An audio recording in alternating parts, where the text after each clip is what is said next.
week 7 of the fantasy football season. Here's a few running backs I have his sleepers this week. The first back, Bam Knight of the Arizona Cardinals. So Bam Knight, he got a decent workload last week and had a decent ball game, over 12 fantasy points in PPR leagues. So pretty much looks like him and Michael Carter in a 50-50 split over there in Arizona. And Bam Knight, I thought would be added more on waivers. He's still out there in over 75% of fantasy leagues. In the last 2 weeks for him since Trey Benson's been down. Week 5 versus Tennessee, 4 carries, 11 yards, a touchdown, a catch, 13 yards. In week 6 in Indianapolis, 11 carries, 34 yards, a touchdown, a catch, 20 yards. So the one thing here with Bam Knight, at least he's going to get some goal line work for this Arizona Cardinal team. Worst case scenario, with Michael Carter, he's more catching the football and receiving down, third down back. And Knight, physical in between the tackles.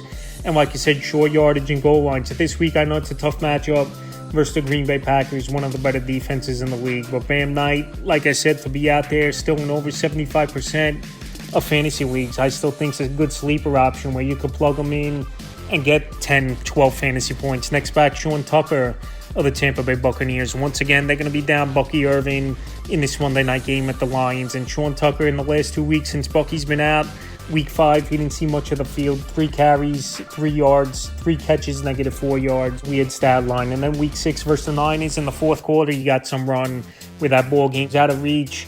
6 carries, 25 yards, a touchdown. So we saw Sean Tucker a couple years ago have a big ball game where he had over 200 yards in one and found the end zone. So this week, decent matchup versus the Lions. I'm not saying he's going to see the field a whole lot, obviously, where Rachaad White, one of the better dual backs in pro football, where he's going to catch the football out of the backfield running between the tackles. But Sean Tucker, someone to keep on the radar, because let's say Rachaad White does go down, he's the next man up, and at least last week got some work and had a touchdown, and he's available in 91% of fantasy leagues. And the final back, Xavier Scott of the Minnesota Vikings. Xavier Scott, he's out there in pretty much every league, 99%.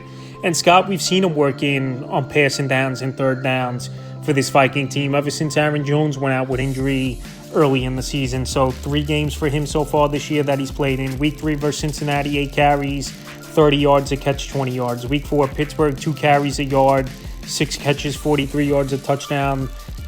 And then week 5 at Cleveland, 5 carries, 18 yards, a fumble loss. So this week, he's going to get some work. Obviously, Jordan Mason's the bell cow, but Xavier Scott, a better receiving back out of the backfield than Jordan Mason. And obviously, that's where Minnesota is using him on those third downs and passing downs. So believe it or not, Philadelphia does give up the 8th most fantasy points to running backs on the season. And if you're in desperation in deeper leagues for a sleeper, Xavier Scott, running back sleeper this week. That's a few running backs I have as sleepers for week 7 of the fantasy football season.